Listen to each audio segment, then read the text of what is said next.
Saturday morning, particularly between Carrington and Jamestown. And you'd go along, and all of a sudden you'd come to a spot where things cleared up, and it was beautiful.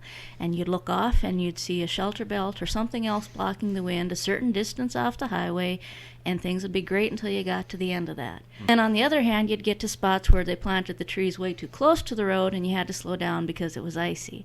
Right. Yeah. So how you plan it, where you put it, makes a huge difference as to whether it's hurting or helping. If you put it in the right spot, it can make a big difference as far as snow deposition on the road, ice formation, and visibility. And it also can be an economic benefit, either for snow you have to move or toward those taxes you're paying so you can keep the roads clear. So, like I said, be looking at your roads out there and looking at where you're getting problems with either visibility or snow going in and landing on the road. And, come in, talk to us, see if there's something we can do to help you out there. Okay. Yeah, just driving North Dakota winters, we all do it. When you see a shelter belt and it's blowing snow and reduced visibilities, you're like, oh, thank goodness for a shelter belt. Yes. Yeah. So, and there's a spot, actually, I think south of Carrington here on 281 where I think it might be too close to the road. Yes. I think everybody who drives that road regularly knows where the trees are, because you always have to watch the road conditions there. Right, yeah. But then, like I said, on the other hand, there are places where they're placed right, where there's a huge difference as to what's happening on the road. It's just so much better. And it's just a matter of planning and putting them in where they're going to help rather than hurt. Okay, sounds good.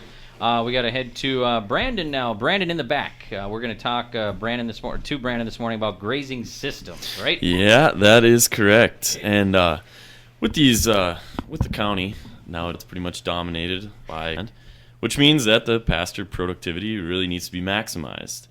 Now, most pasture acres, they're really around, some form of a creek or stream where the terrain doesn't really allow any cropping, which this also means is that it's more than likely in the watershed, and any improvements that you want to do to that pasture ground could probably be cost shared at a 60% rate by me. Now, grazing systems, they're simply how you graze, really. They come in all shapes and sizes. No two are the same. It's just all on how you rotate your cattle. And the main thing I wanted to talk about was cross-fencing those pastures that you may have. Now, really all cross-fencing is just making more paddocks or cells, if you will, on your pasture ground. Now, the idea of all this is it kind of contains the cattle in a smaller, and so they really don't get to pick and choose what they want to eat. They kind of are limited to what's there. And this, in turn, will make them eat the bad weeds, if there are any there. If not, if you have lots of buckbrush or something like that, cattle really just tromp that down, and after we'll see an improvement in that. And also, it's been shown to increase the overall productivity in pastures by up to 40%. And that also means that you'd be able to increase your herd size. And, well, with the way cattle prices are now, that sounds pretty good to me. But there are problems that come with these. A couple of them that go together are one in moving the cattle from cell to cell, and the other one with labor. Now, some people think that moving them is pretty tough, but really, cattle, they're creatures of habit, and after a while, moving from cell to cell, they get the hang of it. All you got to do is check them, every week like you would anyway, and open up a gate here or there, wherever you want to move them to, and they'll pretty much away, and then you come back, shut the gate behind them, and it's pretty easy. But another problem may be water. When you're making these cells, sometimes you might have one or two water sources, but if you have 4 cells, well, that might be a problem. But with the Watershed Project, as I mentioned, we can cost share lots of that, and we can, if you need to drill a well, we can do that. Put a pipeline in for you. Doesn't really matter. We can work with you, whatever you want to do. But this can be done in steps. Also, doesn't all have to be done in 1 year. It's kind of it might be a lot to bite off there if you're planning a pretty big improvement. But with that, I guess I'll hand it over to Paul. Sounds good. Paul DeBort, so we're talking about some livestock manure handling techniques. Yeah, right now what we're doing is we're working with a lot of our producers in the county that would like to do some of those improvements to their operation like Brandon mentioned. And we have programs as well through our agency that have been around for a long time to help cost share some of that stuff, just like he was saying. Well, one of those that has been coming up pretty regular here lately has been the manure management. And everyone, we kind of look at it as a headache at the end of the year, just something that we could get, the pens cleared out and cleaned up.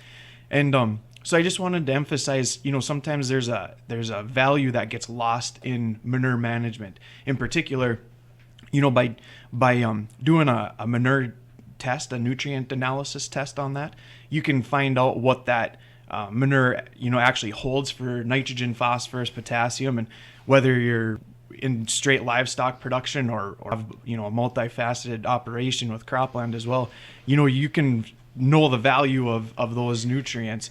So, sometimes we take it for granted that we're just spreading manure just to get rid of it. But sometimes I think we could take a step back and take a look at what the actual value of it is and better utilize that. So that kind of leads me to my, I guess, is where to put that. And everybody knows about the saline conditions that we fight due to the, ponding in wetland areas and whatnot. Well, that's probably one of the worst places to manure, because manure is inherently salty in its own right. And so emphasize is, why not put it on hilltops, places that are inherently low in organic matter and nutrient content. So that's just something, it sounds like a no-brainer. Sounds like something that, everybody should know as you talk about it, but very seldom does it happen that way, because, folks want to put it out on that saline, low productive ground just to try to add some organic matter. And that's true, you are doing that, but the long-term sustainability is also increasing the salt content of that ground. So we just emphasize, where to spread it. A rule of thumb is 20 to 30 tons per acre. So just to give you an idea, the typical analysis that we see when we're helping cost share some is anywhere from 10 to 20 pounds of nitrogen per ton. So you start figuring that out, you can decrease or cut back a little bit on some commercial inputs for X amount, however much you have. So last point, we do help share some of that stuff.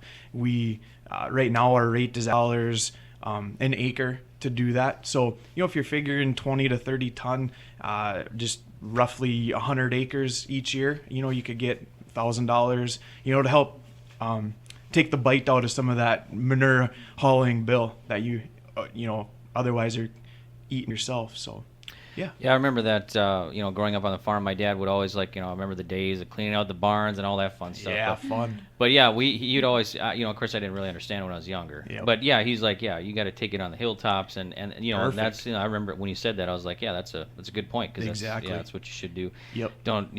We never put it in like a low spot, or because Yep. it was usually wet down there. So Yep. No, that's good. And Yeah. I wish that was the case all over, but there's just you run across it time and time again where folks are spreading it on an area that's low productive ground and marginal ground, and it's usually because it's saline and affected soils, and so that's not a good way to treat that. Yep. Okay. Yep. All right. Thanks, Paul. Brandon, I was going to ask you, do you help fix the fence too? Fixing the fence. I'd like to say I do, but no, we can't do any cost share on that. But, Okay. you may All be right. able to hire me out. Yeah. Oh, the days of fixing the fence. Boy, I remember that. So, okay. Dion, you got anything else this morning? Just that we do have, assistance with not only for living snow fence, but for other kinds of tree planting, farm shelter belts, and all of that. We can try and help you out with that stuff. I don't know if I should mention this or not. We are looking at possibly, the district is looking, we haven't done it yet, but we're looking at possibly buying a manure spreader that folks would be able to use. If you're interested, give us a call, and if we go through with this, we'll let you know. It would be nice to know that there are people out there that really are interested in using it. Yeah.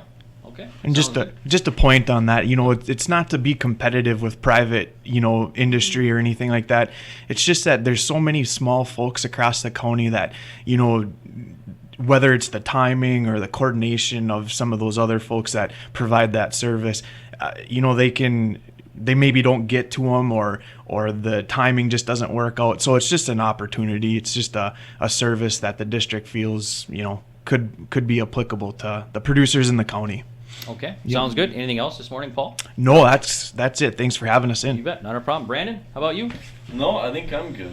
Okay, sounds good. Well, thanks you guys so much for stopping in. We appreciate it. Thank you. This morning we were talking with Paul DeBort, District Conservationist for Carrington and New Rockford. Also, Brandon Schaefer, Watershed Coordinator for the Foster County. And also Dion Schaaf, District Manager for the Foster County Soil Conservation District. And that concludes our Here's What's Happening segment this morning on Dakota Country Radio. And today's segment brought to you by the Borgelak Bar and Grill. Many home-cooked noon specials Monday through Friday. And also prime ribs Saturday nights. That concludes our Here's What's Happening in Carrington, New Rockford, and surrounding area. Heard at 9:20 Monday through Thursday and 8:20 on Fridays. Right here on Dakota Country Radio and NewsDakota.com. Please call 652-3151 if you're interested in being on Here's What's Happening.